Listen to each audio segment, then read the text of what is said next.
সুপ্রিয় দর্শক, সবাইকে অভিনন্দন জানাচ্ছি। গণমানুষের আওয়াজ টেলিভিশনের পক্ষ থেকে আমি তমাল। আমন্ত্রণ গণমানুষের আওয়াজ টেলিভিশনে। আপনারা দেখছেন গণমানুষের আওয়াজ টেলিভিশনের নিয়মিত আয়োজন মুক্ত কণ্ঠে আওয়াজ। এই অনুষ্ঠানটি অত্যন্ত সুন্দর করে সাজিয়েছি শুধুমাত্র আপনাদের জন্য।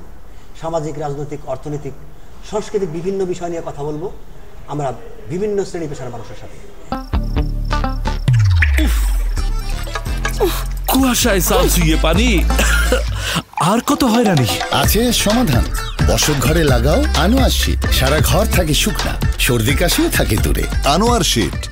আমাদের আজকের আলোচনা বিষয় চলচ্চিত্র। মিডিয়া অঙ্গনের সবচেয়ে বড় মাধ্যম চলচ্চিত্র, এবং আমরা কথা বলবো মধ্যবিত্ত চলচ্চিত্র নিয়ে। ডিরেক্টর, হিরো এবং হিরোইনের সাথে আমাদের সাথে স্টুডিওতে উপস্থিত আছেন ডিরেক্টর তানভীর হাসান, হিরো ওমর মালিক এবং হিরোইন উর্মিলা। সর্বপ্রথম তানভীর হাসানের কাছে আমার প্রশ্ন হচ্ছে, সিনেমার নামকরণ, অনেকে তো হিন্দি নাম ব্যবহার করে, অনেকে ইংলিশ নাম এবং বিশেষ করে উন্নত আধুনিক যে নামগুলো আছে সেগুলো ব্যবহার করে। তা আপনি গতানুগতিক যেমন মধ্যবিত্ত নামটা ব্যবহার করলেন কেন?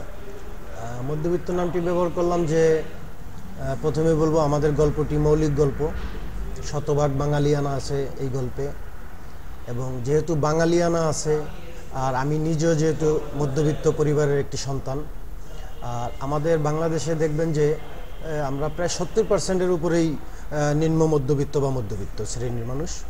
তো ওই টাস্ক নিয়ে যেহেতু আমি গল্পটা তৈরি করেছি, সেক্ষেত্রে চিন্তা করলাম যে একটা বাঙালিয়ানা ভাব থাক নামের ভিতরে, এই জন্যই নামটা মধ্যবিত্ত দেওয়া হয়েছে গল্পের। আপনার গল্প অনুযায়ী কি মধ্যবিত্ত নামটা ডিমান্ড করে, নাকি গল্পের বাইরে থেকে নামটা নিছেন? না, গল্প অনুযায়ী মধ্যবিত্ত নামকরণ করা হয়েছে, এবং গল্পের সাথে, চিত্রনাট্যের সাথে, সংলাপের সাথে, সব কিছুর সাথেই সংমিশ্রণ করেই মধ্যবিত্ত নামটি সিলেকশন করা হয়েছে এবং এটাই ফাইনাল করা হয়েছে। আপনার ছবির মোটামুটি আর্টিস্টদের নাম বলেন তো আপনি আমাদেরকে।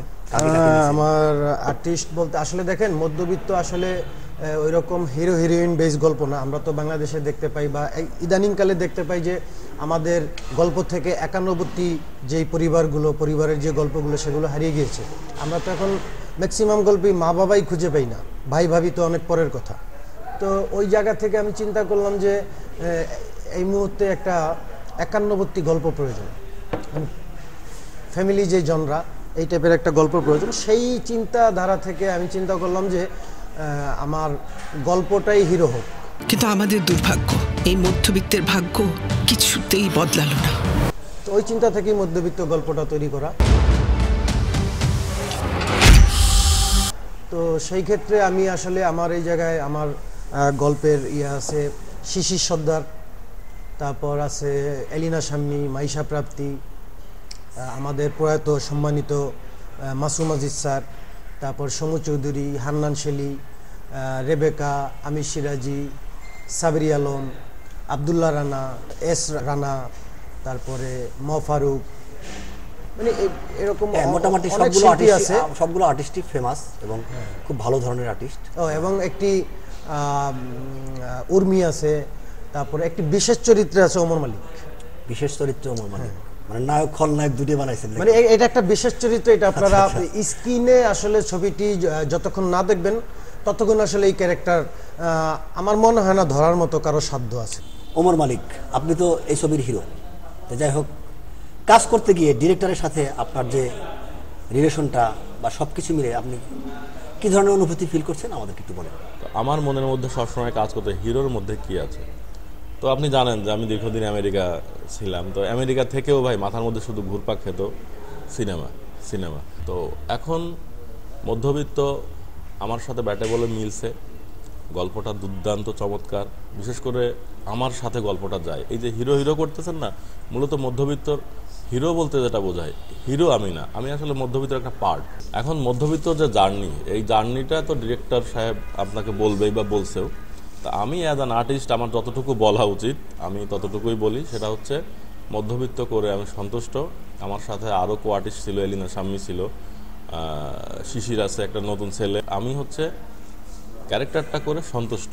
সবচেয়ে মজার ব্যাপার হচ্ছে এই সিনেমাতে একটা ক্যারেক্টার যেটা করতে গিয়ে আমি 8 ঘন্টা আমি একটা জায়গায় বসেছিলাম, আমি দাঁড়াইনি, আমি বাইরে যাইনি, কিচ্ছু করিনি, এবং প্রায় 40টা মতো সিগারেট আমাকে ফুকাতে হয়েছে। আমি একবার যদি ধরি আর ধরি না। মধ্যবিত্ত আমার দৃষ্টিতে যেটা মনে হয় ওভারঅল মিলে একটা প্যাকেজ।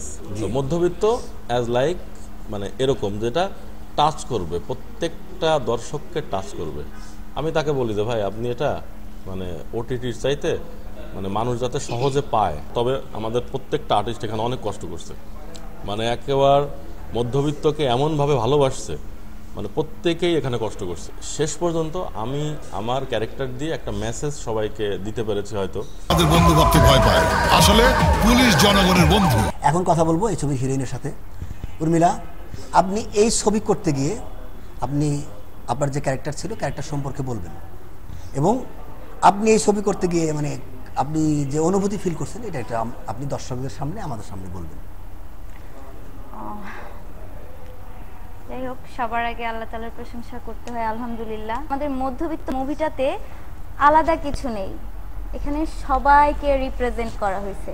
আর আমাদের মধ্যবিত্ত মুভিটা হচ্ছে এটা কারো একার গল্প না, সকলের গল্প, সকলের গল্প, সম্মিলিত গল্প। হ্যাঁ, এটা হচ্ছে মানে আমি এটাকে যদি বলতে যাই এভাবে বলতে পারি যে একটা বীজ রোপণ করলে সেখান থেকে যে একটা গাছ হয় না, পরিপূর্ণ একটা গাছ ফল দেওয়ার সময় হয়, মানে এখন মধ্যবিত্ত এরকম একটা সিচুয়েশনে আছে। ধরেন আমাদের ডিরেক্টর সাহেব তানভীর হাসান ভাইয়া, উনি তো খুবই ভালো, দুর্দান্ত একজন ডিরেক্টর। মানে উনাকে দেখে মানে বোঝা যায় না যে উনি আসলে আমাদের কাজের সময় কেমন থাকে আর এখন কেমন। মানে আমি পুরাই আশ্চর্য হয়ে যাই, কি বলবো ভাই আপনি এত সিরিয়াস, কথা বলা যাচ্ছে না শুটিং এর সময়, এরকম একটা অবস্থা। তো অগ্নি শিখার মতো হয়ে যায় নাকি? এরকমই আর কি। যাই হোক, আমি মধ্যবিত্ত নিয়ে যেটা বলতেছিলাম যে আমাদের তানভীর ভাইয়া একটা বীজ রোপণ করেছে, সেই বীজ থেকে একটা গাছ হয়েছে, সেই গাছের শাখা প্রশাখা হচ্ছে আমরা। আমার এখানে ক্যারেক্টারটা হচ্ছে একদম ডিফারেন্ট একটা ক্যারেক্টার। মধ্যবিত্ত নিম্ন মধ্যবিত্ত ঘরের মেয়েরা শুধুই কি তোমাদের মতো উচ্চবিত্তদের ভোগের সামগ্রী, তোমাদের হাতের খেলনা? আগুন জ্বালাবেন না স্যার।